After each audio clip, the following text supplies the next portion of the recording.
So hello everyone, welcome back, and now in this lecture we are going to discuss about one of the biggest question in our chapter, question number 6.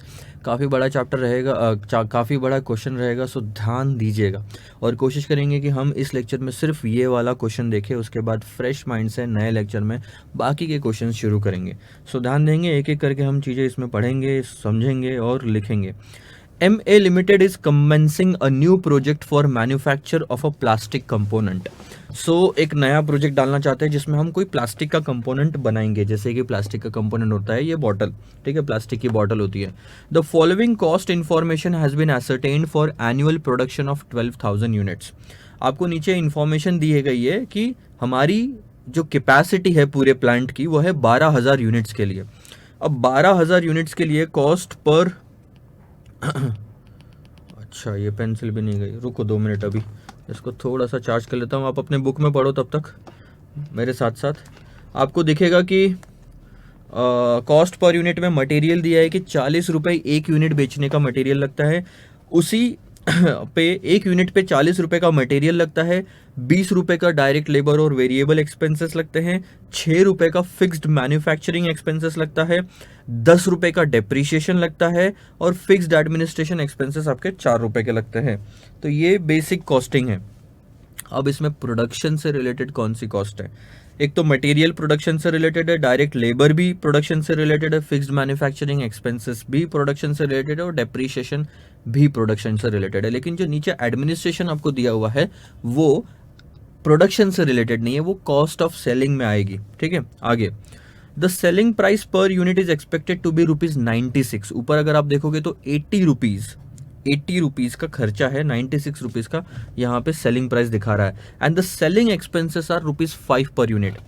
80 रुपये तो अभी तक के खर्चे, उसके ऊपर 5 रुपये और सेलिंग के खर्चे लगेंगे. ठीक है, 80% ऑफ विच इज़ वेरिएबल. इसका मतलब क्या है? 5 रुपये जो सेलिंग एक्सपेंसेस है उसका 80% वेरिएबल है, 20% फिक्स्ड है. यानी कि 5 का 80% होता है 4 रुपये. 5 रुपये में से 4 रुपये तब लगेंगे जब आप कोई यूनिट बेचोगे. अगर आप 12,000 यूनिट नहीं बेच पाए, 10,000 बेच पाए, तो 10,000 इंटू 4 40,000 का खर्चा. 8,000 बेचा, 8,000 इंटू 4 32,000 का खर्चा. लेकिन वो जो 1 रुपया बचा हुआ है 5 में से 4 के बाद, वो फिक्स्ड है. मतलब आप कितने भी यूनिट बेचो फर्क नहीं पड़ता, ये खर्चा फिक्स्ड है. और ये खर्चा निकाला गया है 12,000 की कैपेसिटी के हिसाब से. यानी आपका फिक्स्ड एक्सपेंस जो है ये है 12,000 रुपये. 12,000 यूनिट्स इंटू 1 रुपीज़ का फिक्स्ड एक्सपेंस, तो वो हो गया 12,000.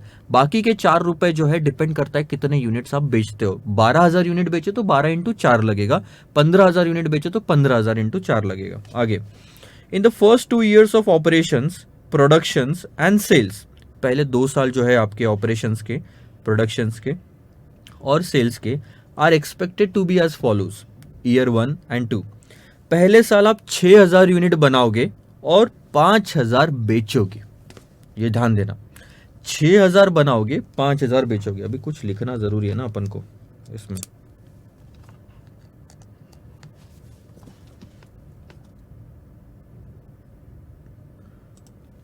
ध्यान दो.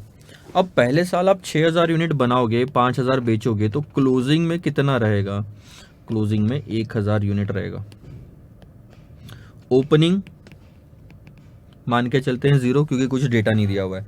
सो कुछ नहीं था, 6,000 बनाया, 5,000 बेचा तो 1,000 बच गया.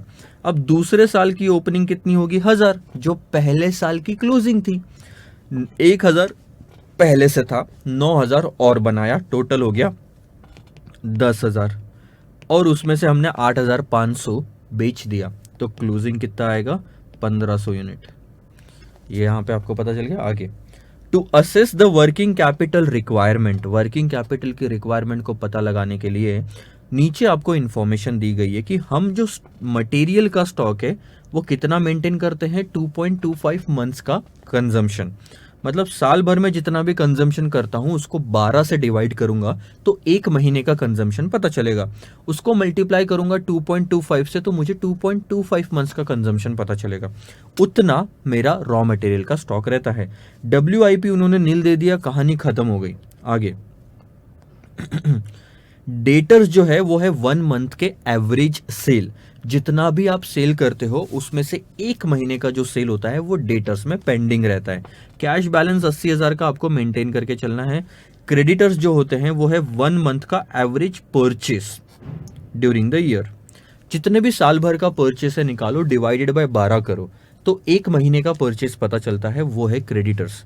क्रेडिटर्स फॉर एक्सपेंसेस, जितने भी खर्चे हैं आपके पास में 1 महीने का एवरेज आउटस्टैंडिंग रहता है। क्रेडिटर रहता है मतलब आउटस्टैंडिंग रहता है। अब आपके पास में कितने खर्चे हैं आप थोड़ा सा देखो। आपके पास पहला खर्चा है direct material, labour and variable expenses, ठीक है। तो ये खर्चा है, उसके बाद ये खर्चा है फिक्स्ड मैन्युफैक्चरिंग एक्सपेंसेस, इसके बाद फिक्स्ड एडमिनिस्ट्रेशन एक्सपेंसेस, ये खर्चा है। डेप्रीशिएशन काउंट मत करना, उसके लिए क्रेडिटर क्रिएट नहीं होता। डेप्रीशिएशन एक नॉन कैश एंट्री है, हर साल वो किसी को देना नहीं पड़ता, लेकिन लेबर देना पड़ेगा, मैन्युफैक्चरिंग देना पड़ेगा, एडमिनिस्ट्रेशन भी देना पड़ता है। और सिर्फ इतना ही नहीं सर, आपको ये सेलिंग एक्सपेंसेस भी और एक खर्चा है। इन सब का साल भर का टोटल लो, डिवाइडेड बाय 12 करो, तो आपको पता चलेगा कि एवरेज 1 महीने का कितना वो आपका बैलेंस रहेगा। 2 चीजें क्वेश्चन ने आपको बनाने बोली है।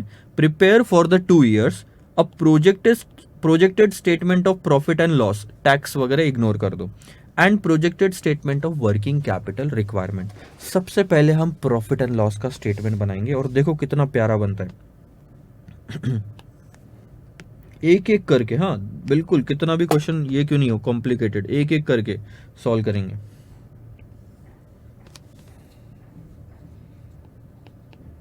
ईयर 1, ईयर 2, ठीक है।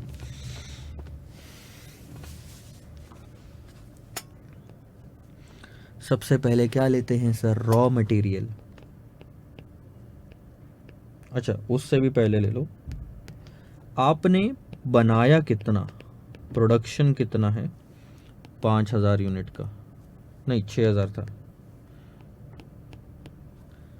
और सेल्स कितना किया ये लिख लो, 5,000 यूनिट आपने बेचे। दूसरे साल आपने 9,000 बनाए और 8,500 बेचे, ठीक है। या फिर हम थोड़ा और बेटर लिखते हैं,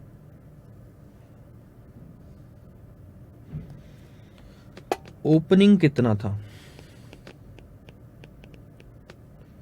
फिनिश गुड्स यूनिट्स में लिख रहे हैं 0, तो क्लोजिंग कितना हुआ यहां 1,000,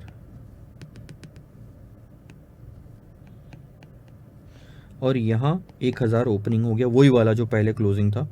उसके बाद यहां आपका 1,500 का क्लोजिंग है। तो आपको एक क्लैरिटी होनी चाहिए, इसके ऊपर कोई कैलकुलेशन नहीं जाएगा, सारे कैलकुलेशन इन ही यूनिट्स पे होने, ठीक है। अब हम प्रोडक्शन की बात करते हैं। अब हम प्रोडक्शन की बात करेंगे तो ये वाली फिगर आपके काम आएगी, जो प्रोडक्शन का 6,000 और 9,000 यूनिट है। अब आप रॉ मटेरियल कंज्यूम करोगे,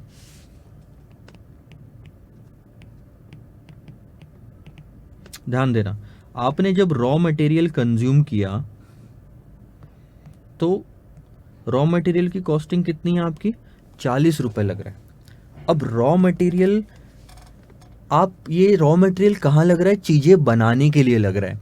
और हमने चीजें कितनी बनाई, साल भर में 6,000 की क्वांटिटी में चीजें बनाई। तो रॉ मटेरियल जो आपको लगेगा वो कुछ इस तरह से लगेगा कि यूनिट्स प्रोड्यूस्ड मल्टीप्लाइड बाय 20 था ना, सॉरी 40, जितने भी यूनिट बनाए मल्टीप्लाइड बाय 40, उतना मैंने रॉ मटेरियल यूज किया। सो 6,000 into 40 is 2,40,000 and 9,000 into 40 is 3,60,000। उसके बाद लगेंगे वेजेस, ये भी वेरिएबल ही है, direct labour and variable expenses, labour बोल देता हूं मैं उसको।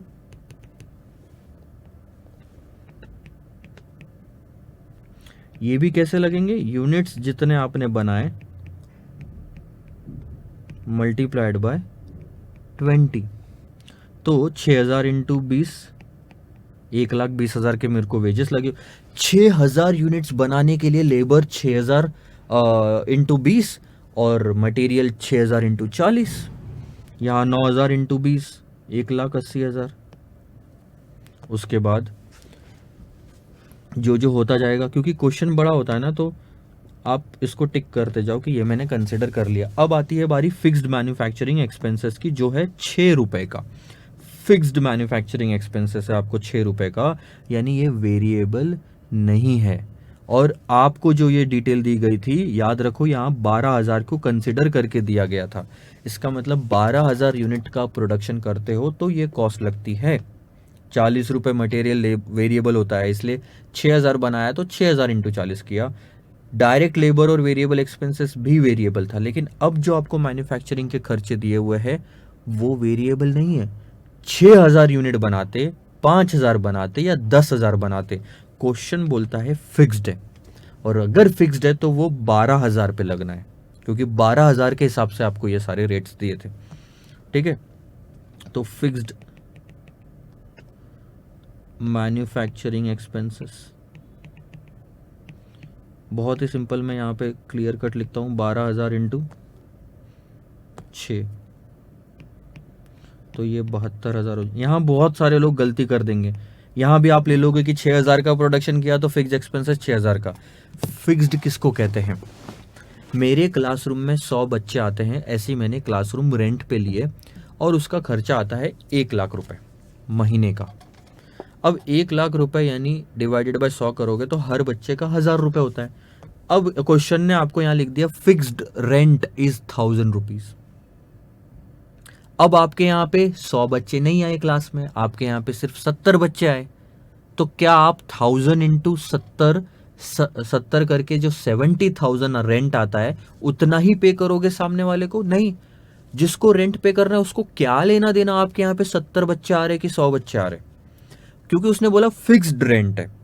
और ये जो 1,000 रुपए पर स्टूडेंट कैलकुलेट किया था 100 के हिसाब से किया था, तो 100 इंटू 1,000 ही देना पड़ेगा हमेशा, बच्चे कितने भी आए आए ना आए। वैसे ही 12,000 इंटू 12,000 इंटू 6 ही फिक्स्ड एक्सपेंसेस रहेंगे, आपको प्रोडक्शन कितना भी हो। तो मान के चलो हो सकता है कुछ रेंट वगैरह होगा फैक्ट्री का, इसलिए दोनों केस में 72,000। अब आपका 6,000 बनाया या 9,000 बनाया फर्क नहीं पड़ता। उसके बाद डेप्रीशिएशन 10,000 का है।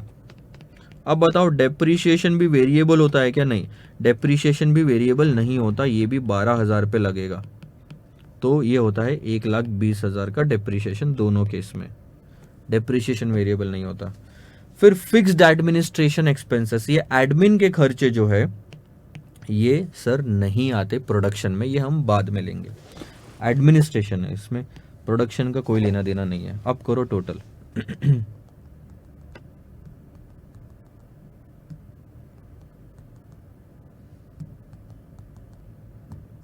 ये हो गया 5,52,000। एक बार फिर से,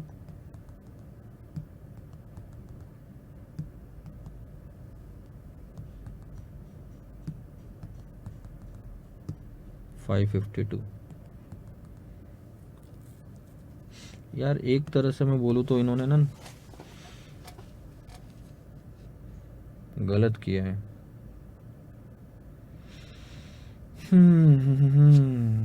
क्योंकि इन्होंने इसके साथ दिया है ना ये कॉस्ट, इसलिए प्रॉब्लम हो गई। अब कॉस्ट पर यूनिट निकाल के दिया है, यानी यूनिट पे बेस्ड है ये कॉस्ट, और यूनिट पे बेस्ड है तो प्रोडक्शन का हिस्सा बन जाता है। यूनिट वाले इस कैलकुलेशन में इन्होंने दिया है, तो अब दिक्कत क्या होगी मैं आपको बताता हूँ, बहुत ही क्लियर है और समझ में। नॉर्मली एडमिनिस्ट्रेशन के खर्चे प्रोडक्शन में नहीं आते, सिंपल सी अगर मैं बात बताऊँ तो, बट यहाँ पे उन्होंने पर यूनिट कैलकुलेशन करके दिया है, यानी कहीं ना कहीं यूनिट बनाने से लेके इसका लेना देना है। एडमिनिस्टर करना यानी वहाँ पे में क्या होता है ना, जब आप फैक्ट्री में मशीनों में प्रोडक्ट्स बन रहे हैं तो मशीन बराबर चल रही कि नहीं चल रही, वहाँ पे देखभाल करना, और तो ये एडमिनिस्ट्रेशन खर्चे आ गए वहाँ के। तो ये भी प्रोडक्शन का हिस्सा बनता है, क्योंकि फैक्ट्री के अंदर के खर्चे हैं। तो हम भी अभी फ़िलहाल के लिए यही मान के चलेंगे कि सर ये प्रोडक्शन का हिस्सा है, क्योंकि उन्होंने पर यूनिट कॉस्ट में इसको इंक्लूड किया। अदरवाइज मैं उसको आखिरी में लेता कॉस्ट ऑफ सेल्स में, तो ये थोड़ा आपका अलग बन जाएगा। फिक्स्ड एडमिनिस्ट्रेशन एक्सपेंसेस, और क्योंकि फिक्स्ड है तो ये चेंज नहीं होगा, ये भी रहेगा आपका 12,000 इंटू 4, 48,000। अब कर लो टोटल।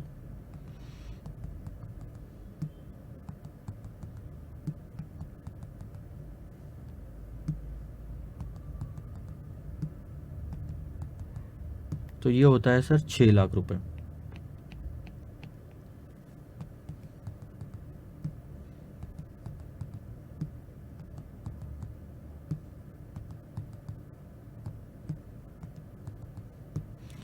$7,80,000। तो ये है आपका कॉस्ट ऑफ प्रोडक्शन। आपने 6 लाख रुपए का खर्चा किया 6,000 यूनिट्स बनाने के लिए। 7,80,000 का खर्चा किया 9,000 यूनिट्स बनाने के लिए। अब हम क्या करते हैं, हमने 6 लाख का माल बनाया। इसमें सबसे पहले अगर कॉस्ट शीट आपने देखी होगी तो ओपनिंग स्टॉक जो है वो ऐड करते हैं कि चलो हमने साल भर में इतना तो बनाया, पहले का कितना पड़ा हुआ था, कुछ भी नहीं यहाँ पे तो। ठीक है, तो हम इसको कहते हैं कि cost of goods, cost of production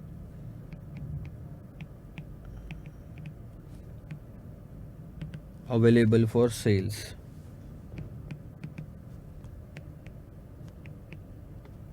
ये मतलब हमारे पास में इतना गुड्स अवेलेबल है।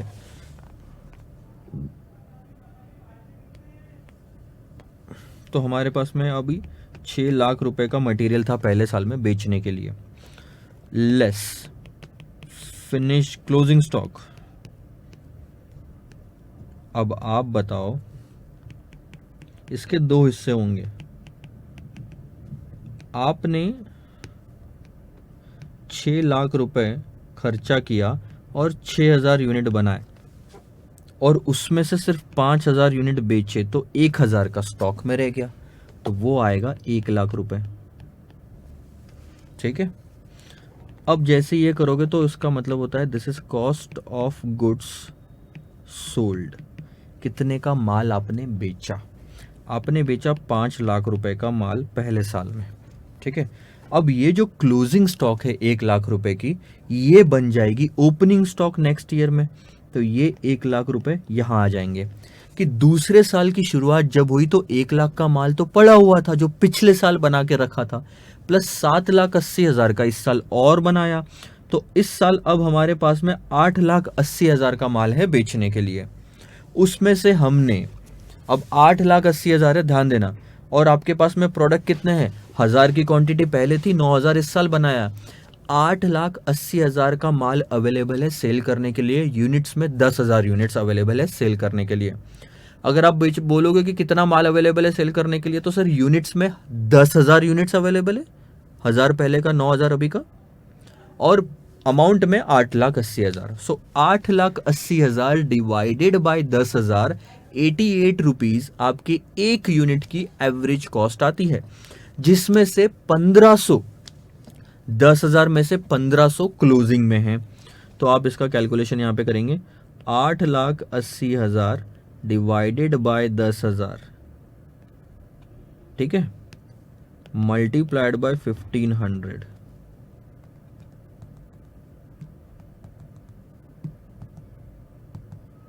तो ये होता है 1,32,000, 32,000 का स्टॉक गुड्स में है। तो आपने जो माल बेचा 8,80,000 का था आपके पास में अवेलेबल, उसमें से 1,32 का स्टॉक में रह गया, तो जो आपने बेचा उसकी कीमत थी 7,48,000। बट कहानी यहाँ कहाँ ख़त्म होती है? अभी तो ये कॉस्ट ऑफ गुड्स सोल्ड है, इसमें बाकी के खर्चे ऐड नहीं हुए। ऐड क्या ऐड करेंगे sir? Variable selling expenses, add fixed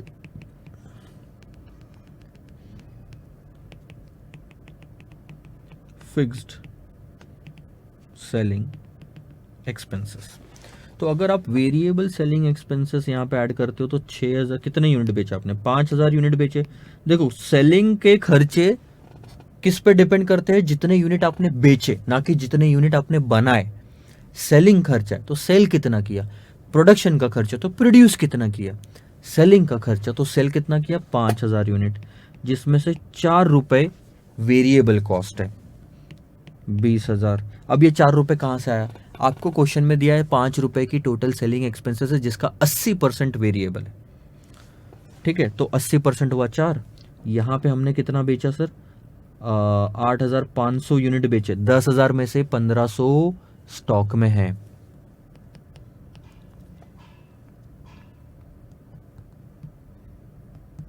₹34,000। और फिक्स्ड खर्चे अगर आप बोलोगे तो फिक्स तो देखो 12,000 पे कैलकुलेट होंगे, फिर आप कितना भी वो करो तो ये 12,000 आ जाएंगे यहाँ पे। 1 रुपया जो बचा ना बाकी 20%, वो 12,000 रहेगा। कितने भी यूनिट्स बेचो फर्क नहीं पड़ता क्योंकि वो फिक्स्ड है। तो अब ये जो आता है इसको कहा जाता है कॉस्ट ऑफ सेल्स। तो पहला जो स्टेप था आपका वो था यहाँ ए, दूसरा था बी, नहीं ये बोल नहीं सकते वैसे, ए, दूसरा था बी, और तीसरा है ये सी, कितना मैंने बेचा, कितना टोटल खर्चा आया। सो 5,32,000 मैं यहाँ पे लिख सकता हूँ,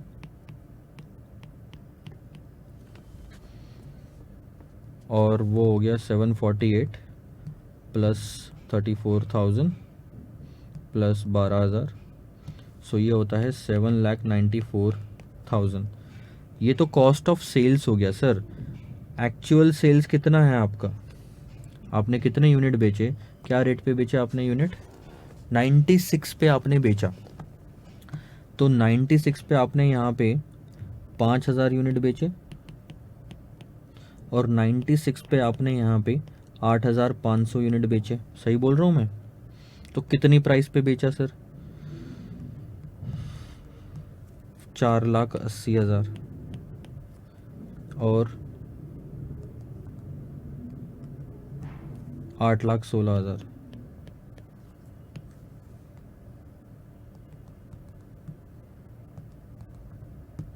₹52,000।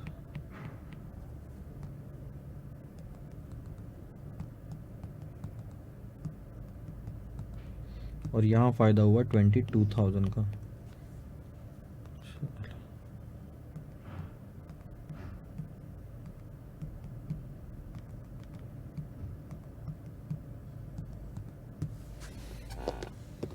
ठीक है, नेक्स्ट वाले में फ़ायदा कम हुआ। तो ये हो गया आपका डी, और फिर आता है आपका प्रॉफिट एंड लॉस। तो ये आपका हो गया ई मेन। ये है पूरा आपका स्टेटमेंट। इतना बड़ा स्टेटमेंट बना है सर, हमने नाम तो लिखा ही नहीं। क्या नाम दिया था इन्होंने, क्या बोला था निकालने के लिए? Projected statement of profit and loss.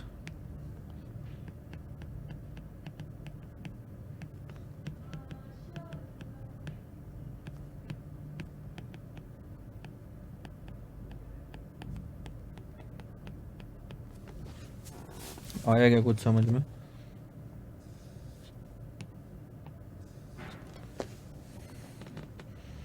बहुत बड़ी कहानी हो गई है। अब ध्यान दो दूसरे हिस्से पे।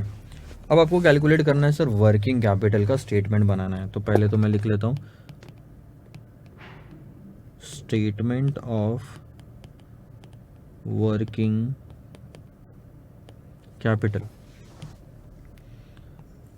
अब इसमें पहले चीज़ें क्लियर रखो कि क्या क्या डालना है इसके अंदर में। सबसे पहले आता है sir current assets. Current assets में सबसे पहले आएगा इन्वेंट्री।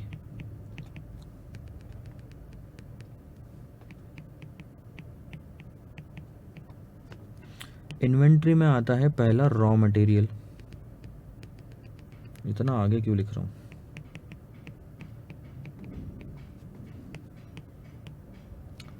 और आपने क्वेश्चन में अगर ध्यान से पढ़ा होगा तो WIP उन्होंने नील लिखा है, इसलिए छोड़ दो। फिर यहां आता है सर फिनिश्ड गुड्स, उसके बाद हम लेंगे डेटर्स, फिर हम लेंगे कैश। कोई प्रीपेड वीपेड का लोचा है ही नहीं। तो ये आ जाता है gross working capital.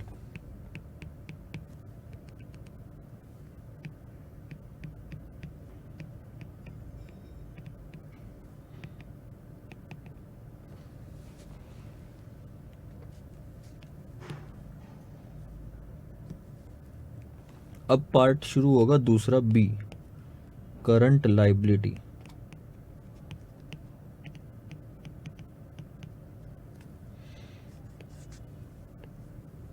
Current liability में सबसे पहले क्रेडिटर्स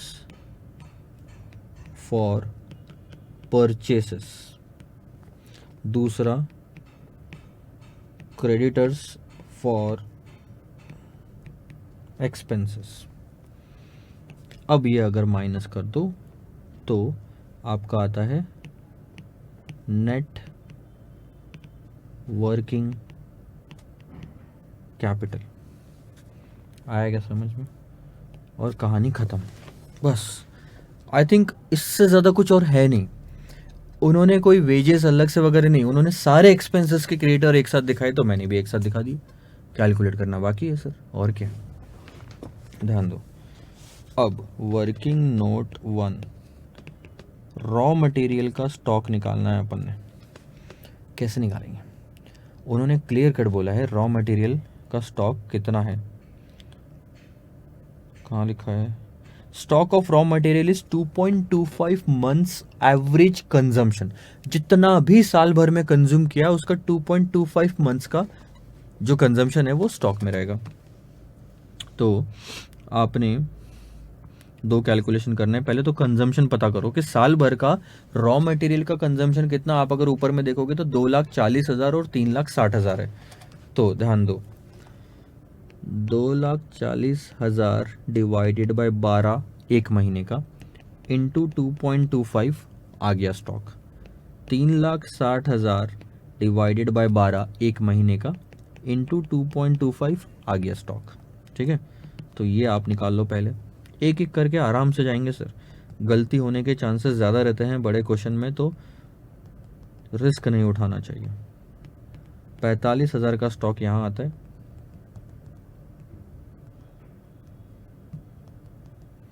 और 67,500 का स्टॉक यहाँ आता है। ठीक है, तो हम ये ऊपर लिख लें यहाँ पे।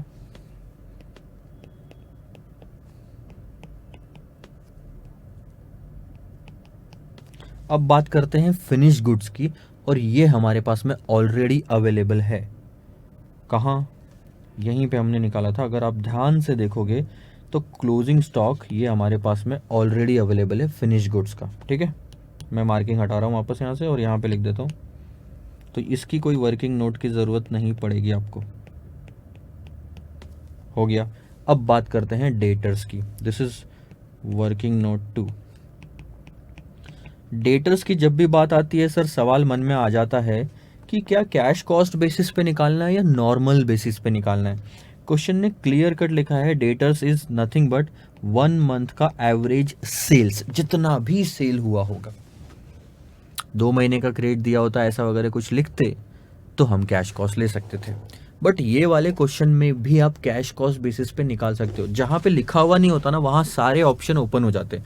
तो आप एक वर्किंग कैश कॉस्ट से कर लो, एक वर्किंग नॉर्मल से कर लो, या सिर्फ नॉर्मल से भी करोगे तो भी आपका आंसर सही होगा। इंस्टीट्यूट के आंसर में इसी क्वेश्चन को दोनों तरीके से सॉल्व करके दिखाया है, कैश कॉस्ट पे और नॉर्मल तरीके से। सो डेटर के लिए उन्होंने क्या बोला? 1 महीने का सेल्स। अरे कितना सही है, 1 महीने का सेल्स अगर आपको लेना है तो आप सोचो, एक साल महीने भर का अपना सेल कितना, साल का सेल कितना हुआ। यहाँ पे लिखा हुआ है 4,80,000 और 8,16,000। 1 महीने का सेल्स ले लो, तो 4,80,000 डिवाइडेड बाय 12 इंटू 1, 8,00,000। एक सेकेंड ना,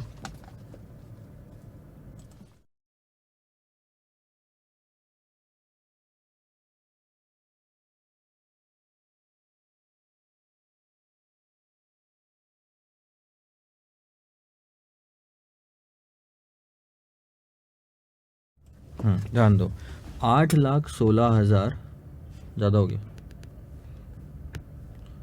8,16,000 डिवाइडेड बाय 12 इंटू 1, तो ये यहाँ ये यहाँ। अब 4,80,000 बाय 12 अगर करोगे तो 40,000, 8 लाख,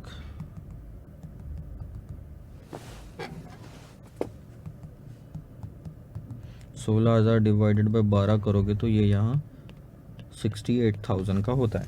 ठीक है, अब डेटर्स हो गए सर आपके। डेटर्स आप यहाँ पे ले लो 40 और 68,000। ये कैश कॉस्ट बेसिस पे नहीं है, निकालना चाहे तो निकाल सकते हैं अपन बाद में। कैश, उन्होंने बोला कैश का बैलेंस 10,000 रखने का है, तो दोनों ईयर्स में 10,000 रखेंगे हम।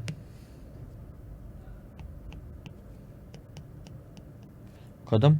इसके अलावा कुछ है करंट असेट्स में तो बताओ, एक बार चेक ज़रूर कर लो लगे तो। 45,000 plus 1,00,000 plus 40,000 plus 10,000, that goes to 1,95,000।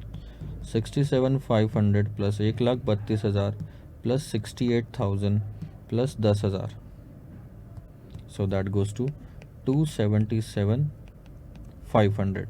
अब सिर्फ दो चीज़ें बाकी है आपकी, creditors for purchases and creditors for expenses. Working note 3, creditors for purchases. अब इसमें क्या दिक्कत जाएगी, इतना आसान नहीं है क्योंकि आपके पास परचेसेस दिए हुए ही नहीं है क्वेश्चन में। तो परचेसेस कैसे निकालते हैं सर, देखो हमारा नॉर्मल फॉर्मूला होता है कि कंजम्पशन जितना भी हुआ is nothing but opening plus purchase minus closing. ठीक है, यानी कि परचेस का फॉर्मूला क्या होता है अपना, consumption add closing less opening. ठीक है, अब इसी तरीके से मैं भी निकाल लूं ईयर 1 ईयर 2 का। तो सबसे पहले मैं कंजम्पशन लिखता हूं। ठीक है, क्लोजिंग क्या बचा कैसे पता, हाँ ठीक है हमारे पास में। सो कंजम्पशन मैंने जो किया साल भर का वो है 240 और 360 का।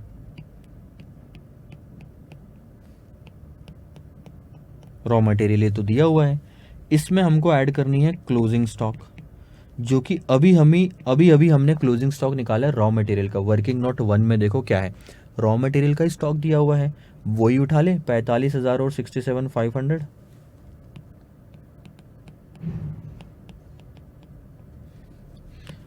और लेस कर दो ओपनिंग। अब जब साल शुरू किया था तब तो ओपनिंग कुछ नहीं था, लेकिन दूसरे साल में ओपनिंग होगा 45,000। क्यों, क्योंकि 45,000 पहले साल में क्लोजिंग था जो, तो दूसरे साल में ओपनिंग बनेगा। तो यहाँ आंसर आएगा परचेज कितना किया साल भर में, 2,40,000 प्लस 45,000। तो हमने 2,85,000 का परचेज किया था साल भर में। 3,60,000 plus 67,500 minus 45,000 goes to 3,82,500। Purchase आ गया साल भर का। क्वेश्चन क्या बोलता है, क्रेडिटर्स क्या है सर, जितना भी साल भर में मटेरियल परचेस किया उसके एक महीने का आप डाल दो इधर में क्रेडिटर्स में। सो क्रेडिटर्स कितना आएगा सर, एक महीने का। सो परचेसेस जो भी होंगे divided by 12, 285 divide by 12, 23,750, 382,500 divided by 12, that is 31,875। कितना आसान था सोचो, कोई दिक्कत है आपको यहाँ पे 23,750 और 31,875 में, 23,750 और 31,875। अब बात करते हैं एक्सपेंसेस की, और क्वेश्चन ने इसके बारे में क्या लिखा। क्वेश्चन बोलता है जितने भी एक्सपेंसेस है सर उसमें 1 मंथ का जो एक्सपेंस है वो आउटस्टैंडिंग रहेगा। तो सबसे पहले हमने क्या लेना बनता है, पहले तो सारे एक्सपेंसेस लिख लो। ये वर्किंग नोट बनेगी 4।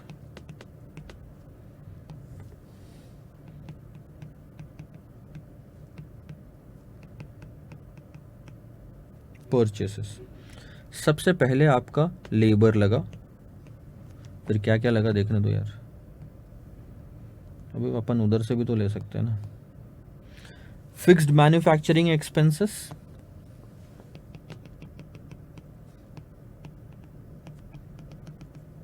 फिक्स्ड एडमिनिस्ट्रेशन एक्सपेंसेस, डेप्रीशिएशन नहीं लेंगे, याद रखना वो खर्चा नहीं है जिसको किसी को देना पड़ता है, वो वाला नहीं है, और सेलिंग एक्सपेंसेस। आई थिंक इसके अलावा और कोई खर्चा है नहीं, है तो देख लो। अब ऊपर से ही उठाता हूँ सीधा सीधा मैं ये। लेबर अगर देखोगे तो 1,20,000, 1,80,000। फिक्स्ड मैन्युफैक्चरिंग एक्सपेंसेस 72 और ये 48 1,20 1,80 ना।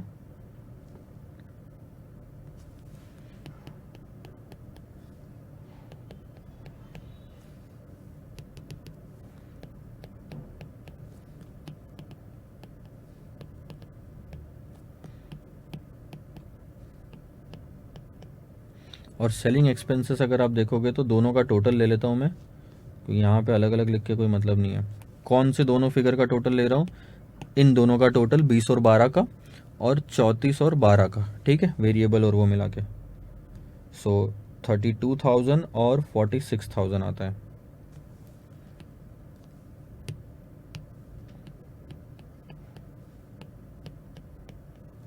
कर लो टोटल मुट्ठी में।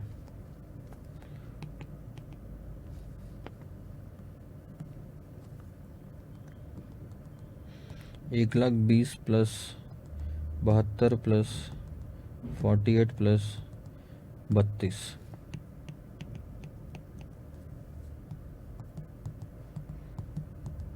$1,80,000 प्लस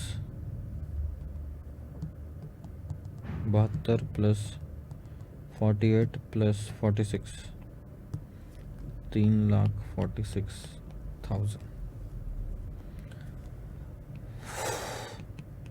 क्रेडिटर्स अगर निकालने तो एक महीने का एवरेज निकाल लो, that's 2,72,000 divided by 12, 22,667, 346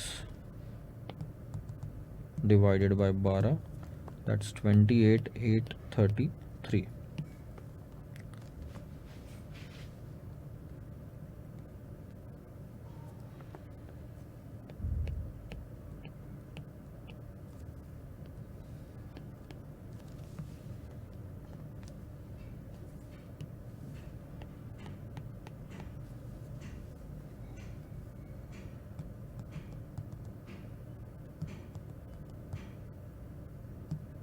sorry 195 minus 23,750 minus 22,667, so ये आपको आंसर देगा 148,583, फिर 277,500 माइनस 31,875 माइनस 28,833, ये आपको आंसर देगा 216,792। ये आपका वर्किंग कैपिटल बी वाला पार्ट फिनिश हुआ। मैं इसको बड़े में मार्क कर देता हूँ, एक तो ये था आपका और एक तो ये था।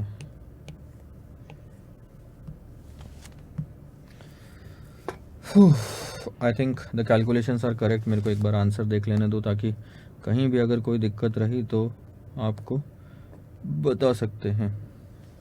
अच्छा, प्रॉफिट एंड लॉस माइनस में आ रहा था क्या पहले वाला, यहाँ पे माइनस में दिया, शायद मैंने कैलकुलेशन में कुछ गड़बड़ की है, वो मैं ठीक कर देता हूँ। और 23,750 और 31,875 ये क्या है, अच्छा नहीं, 148,583 और 216,792 ये तो सब ठीक है। मेरे को एक बार ये चेक करने दो, आई थिंक ये लॉस में आ रहा है, हाँ सॉरी मेरी गलती है, यहाँ पे 52,000 सही है लेकिन ये लॉस में आएगा, तो चेक करना सही रहा, अपना पर्पस सॉल्व हो गया। सो पहले साल आपको नुकसान था, दूसरे साल आपको प्रॉफिट हो गया 22,000 रुपये का। This is what the entire question is. अब इंस्टीट्यूट के मटेरियल में मैं आपको एक और चीज़ बताता हूँ, क्योंकि I have gone through that material, तो आपको ये चीज़ से अवगत कराना ज़रूरी है कि इंस्टीट्यूट ने दोनों तरफ से आंसर दिया है। से अपना एक तो नॉर्मल तरीके से भी निकाला है और दूसरा कैश कॉस्ट बेसिस पे भी निकाला है। अब कैश कॉस्ट बेसिस पे कैसे निकाला है, ये पर पूरी वर्किंग अननेसेसरी करके टाइम वेस्ट करने के बजाय मैं आपको डायरेक्ट आंसर वहीं पे बताता हूँ, ठीक है। तो सबसे पहले देखो, सबसे पहले तो उन्होंने ऐसी वर्किंग की जो अपन ने भी वर्किंग की है, आपको एक एक करके बताया मैंने, तो आप देखोगे कि 52,000 का नुकसान, 22,000 का प्रॉफिट है। उसके बाद में आप अगर देखोगे तो अपन ने 148,583 और 216,792 का भी अपन ने वर्किंग कैपिटल निकाला। अब उन्होंने चालू की वापस वर्किंग, क्योंकि अब ये एक्सेल शीट में बनाना पड़ता है, कॉपी पेस्ट हो जाता है तो आसान है। अब उन्होंने चालू की वापस वर्किंग कैश कॉस्ट बेसिस पे। तो कैश कॉस्ट बेसिस पे देखो वर्किंग कैपिटल बदल जाता है। क्यों बदलता है पता है? क्योंकि दो फिगर बदलती है। आप अगर ध्यान से देखोगे, मैं आपको बताता हूं, अपनी भी वर्किंग ले लेता हूं साइड में। अब आप ध्यान से देखो, मैं आपको क्या बता रहा हूं, 2-5 मिनट में खत्म कर दें ये चीज। अब ये हमारा है करंट असेट्स, अगर आपको दिख रहा होगा आपके लैपटॉप पे तो बड़ी स्क्रीन में दिखेगा ही, ठीक है। रॉ मटेरियल 45,000 और 67,500 है। हमने भी रॉ मटेरियल इंस्टीट्यूट ने भी रॉ मटेरियल 45 और 67,500 लिया कैश कॉस्ट में भी। अब इसके बाद fixed cost, fixed finish goods जो है वो बदल गया और रिसीवेबल्स बदल गए।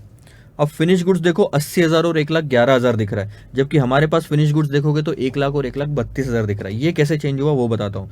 फिर डेटर्स बदलेंगे, क्योंकि उसमें प्रॉफिट वाला कंटेंट था वो हटाना था, तो डेटर्स यहाँ 36,000 दिख रहे हैं, 56,000 दिख रहे हैं, जबकि हमारे पास में डेटर्स 40,000 और 68,000 है। लेकिन उसके बाद कैश का बैलेंस 10,000 सेम है, और उसके बाद क्रेडिटर्स में दोनों पार्ट सेम है, 23,750 और 22,667, या फिर वो वाला पार्ट भी ले लो। सिर्फ जो दो फिगर बदली है वो है 80,000 का आपका और 1,11,000 का फिनिश गुड्स और डेटर्स वाला पार्ट। तो अब बात करते हैं सर, मैं आपको क्या बता रहा हूं अब कि कैसे कैलकुलेशन हुआ, ठीक है। अब ध्यान दो, कैश कॉस्ट ऑफ प्रोडक्शन निकालते हैं। आपका अगर आप ध्यान दोगे तो कॉस्ट ऑफ प्रोडक्शन था 6,00,000 और 7,80,000 का। अगर समझ में आए तो मैं नहीं तो यहां से बताता हूं आपको। आप कॉस्ट ऑफ प्रोडक्शन देखना, आपके बुक में भी अगर आपने लिखा होगा तो 6,00,000 और 7,80,000 का था। उसमें एक चीज इंक्लूडेड थी, वो है डेप्रीशिएशन। अभी कैश कॉस्ट बेसिस पे कैलकुलेशन करने तो डेप्रीशिएशन तो सर हटाना पड़ेगा ना, तो डेप्रीशिएशन माइनस करो।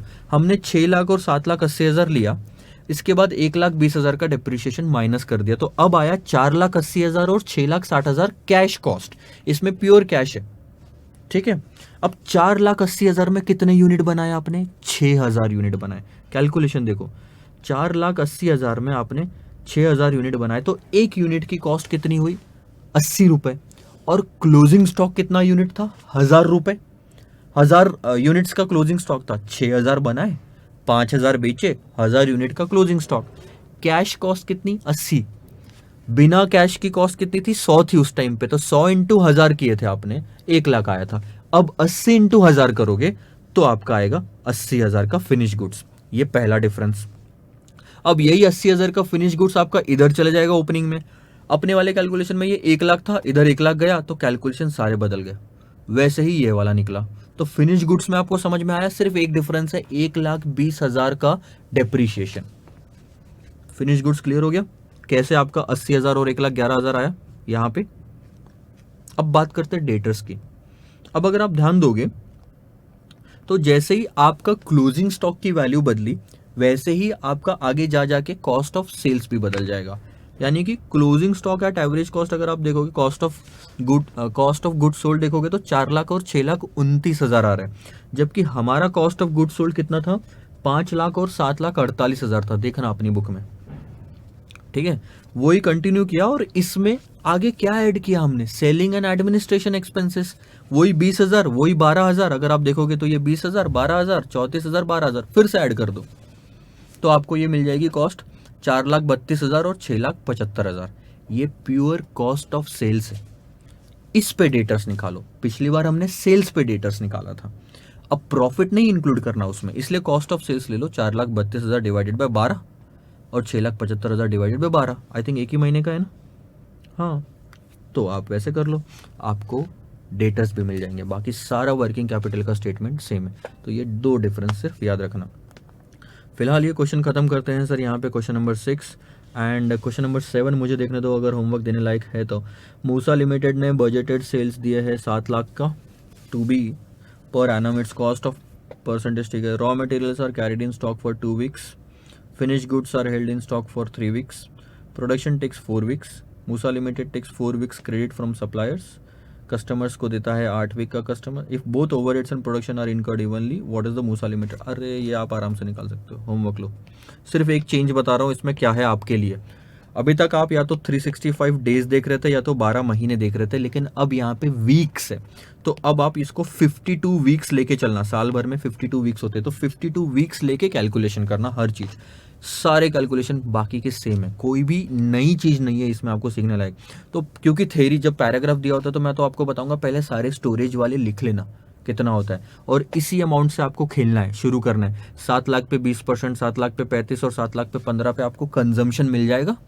उस कंजम्पशन को 52 से डिवाइड करो, रॉ मटेरियल कंजम्पशन को 52 से डिवाइड करो, मल्टीप्लाई करोगे आप जितना भी 2 महीने का है, 2 वीक का है, तो आपको मिल जाएगा कि रॉ मटेरियल का स्टॉक कितना।